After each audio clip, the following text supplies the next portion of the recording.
श्रीमद् भगवत गीता अध्याय पहिरियों अर्जुन जो दुख योग। द्रष्टर चवे थो त हे संजय, धर्म जी युद्ध जे जेका जाइ कुरुक्षेत्र आहे, तंहिंमें मुंहिंजे पुटनि ऐं पांडवनि जे पुटनि छा कयो सो मूंखे ॿुधा।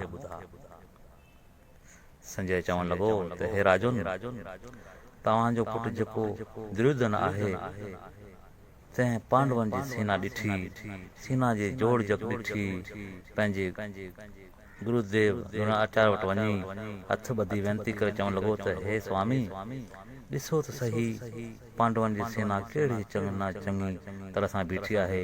तव्हांजी ॿुधी वाश शिष्य द्रुपदी जे पुटु दुष्ट दुर्योधन जो तयारु कयल महाभारी लश्कर त अचे। ॾिसो हे स्वामी, पांडवनि जी सेना जे जोड़जक ॾिसी मूंखे त अचरज वठी वियो आहे। हे राजुन, पांडवनि जी सेना में जेके मुख्य योद्धा आहिनि, उन्हनि जा नाला ॿुधो त कहिड़ा कहिड़ा आहिनि। हिन सेना में वॾे धनुष खणण वारो अर्जुन, भीमसेन, राजा युधिष्ठिर, राजा विराट, राजा द्रुपद, महारथी धृष्ट केतु, चेकतान, वॾे बल वारो काशी जो पुटु प्रजत, केंती भोज, मुनिषनि में उत्तम हिदामन्यु ऐं वॾे बुल वारो अथमोज, सुभद्रा जो पुटु अभिमन्यु ऐं द्रुपद। हाणे वरी दुर्योधन पंहिंजे सेना जा मुखी योद्धा द्रोणाचार्य खे ॿुधाए थो। सभिनी ब्राह्मणनि में कृप, आचार्य, अश्वत्थामा, किरण, सोमदत्त ऐं ॿिया बि घणा योद्धा आहिनि। ऐं उहे कहिड़ा आहिनि जिन मुंहिंजे लाइ शरीर कष्ट में विधो आहे। घणनि प्रकारनि जा हथियार खणण वारा आहिनि ऐं युद्ध करण लाइ ॾाढो बलवान आहिनि। ऐं मुंहिंजी सेना तमामु घणी 11 खूणियूं आहिनि ऐं पांडवनि जी सेना थोरी 7 खूणियूं आहिनि ऐं असांजो रक्षा कंदड़ भीष्म आहे। हाणे दुर्योधन पंहिंजी सेना खे चवे थो त हे मुंहिंजी प्यारी सेना, तव्हां सभु भीष्म जी अॻियां वञी मुंहिंजी रक्षा करियो। सारी सेना जा लोक उहे वचन ॿुधी दुर्योधन खे ख़ुशि करण लाइ शंख वॼाइण लॻा। सारे सेना में वॾी भीष्म आहे, वॾो भीष्म आहे, तंहिं पंहिंजे प्रताप वारो शंख वॼायो ऐं शींहं वांगुरु गजगोड़ करण लॻो।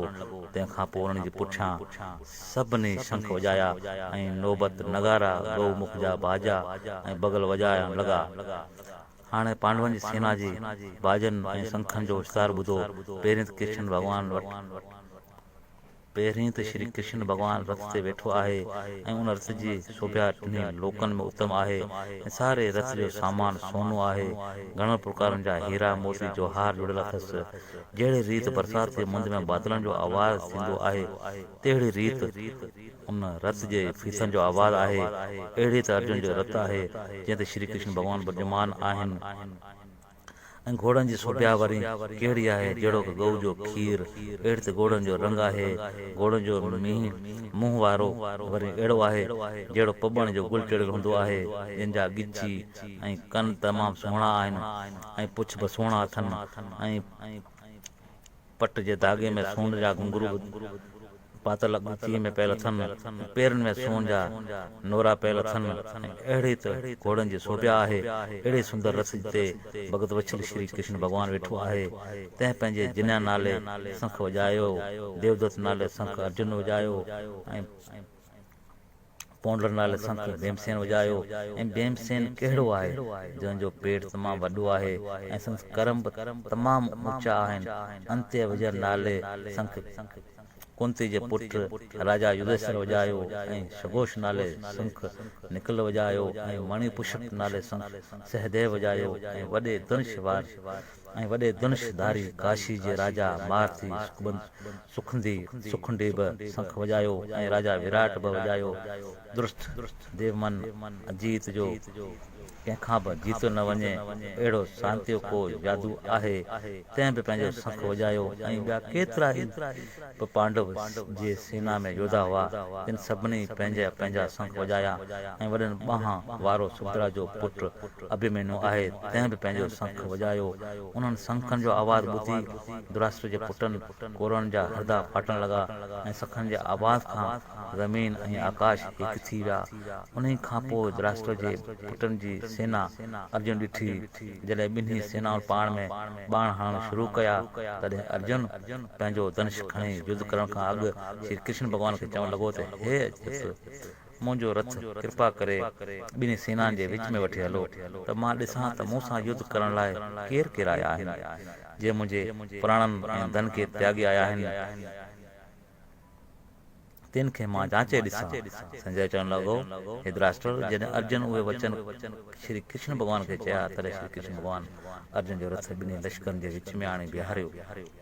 श्री कृष्ण भॻवान अर्जुन खे चयो त हे अर्जुन मूं तुंहिंजे रथ ॿिन्ही सेनाउनि जे विच में आणे बीहारियो आहे हाणे उते तूं उन्हनि खे ॾिस। अर्जुन उते ॾिसणु लॻो त छा छा ॾिठाई पिता मामा गुरू भाइर पुट पोटा सोहरा साला मिट माइट सभु पंहिंजे कुटुंबी ॾिठाऊं। हिननि खे ॾिसी करे अर्जुन खे ॾाढो दया आई ऐं दुख में भरिजी श्री कृष्ण भॻवान खे चवणु लॻो हे श्री कृष्ण भॻवान हिन सेना में मूंखे रुॻो सभु पंहिंजा ई कुटुंब ॾिसण में थो अचे मूंखे ॾिसी मूंखे ॾाढो ॾुख थो थिए ऐं मुंहिंजो शरीर ॾाढो व्याकुल थी पियो आहे हथनि मां गांधीव धनुष पिणु किरी वियो आहे मुंहिंजो अंदरि पियो सड़े ऐं बीह नथो सघां हे केशू मां सुखनि बि ख़राबु पियो सुगुन बि ख़राबु पियो ॾिसां ऐं मां पंहिंजी जय बि उन में नथो सम्झां।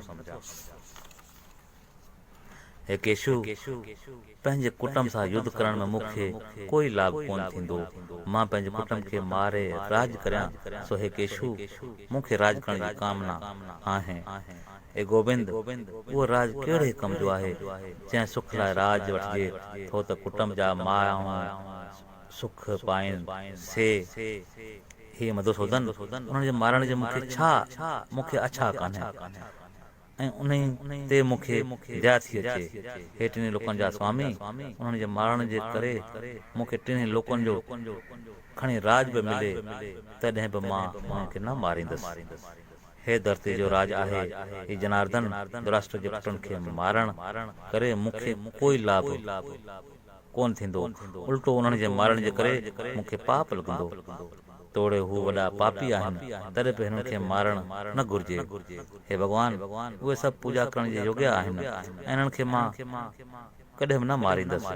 हे माधव उन कुटुंबी लोकनि खे मारण मां मूंखे कहिड़ो सुख प्राप्त थींदो थोरे राज जे लालच करे उन्हनि जी ॿुध अंधी थी पई आहे जेको कुल जे नास करण मां दुख प्राप्त थिए थो तंहिंखे ही राज जी लोभ करे नथा सम्झनि पर मां उन्हनि खे सम्झां थो त कुल जे नास करण मां जेको नतीजो मिले थो सो मां चवां थो।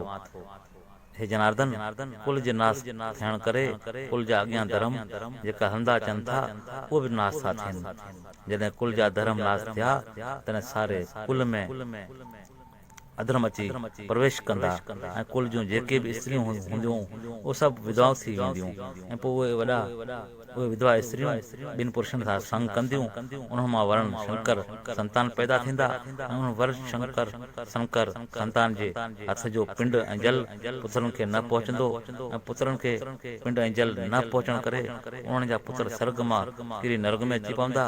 उन करे हे श्री कृष्ण भॻवान जंहिं कुल खे नास कयो तंहिं पुण महापाप कयो सो उहो पाप उन ते आहे सो कुल सां कुपत थो करे या कुल खे नास थो करे वरी उन्हनि पापनि जो नतीजो कहिड़ो थो पाए सदाईं नरक भोगे थो ऐं उहो मूं न्याय शास्त्र में ॿुधो आहे।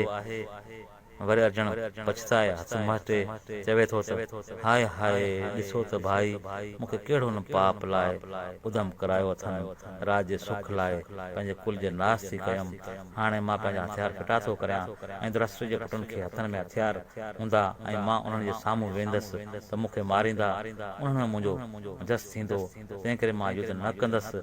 संजय धृतराष्ट्र खे चवे थो त राजन अर्जुन उहे वचन चई करे पंहिंजो धनुष पाण फिटो करे पंहिंजे रत में वेही रहियो।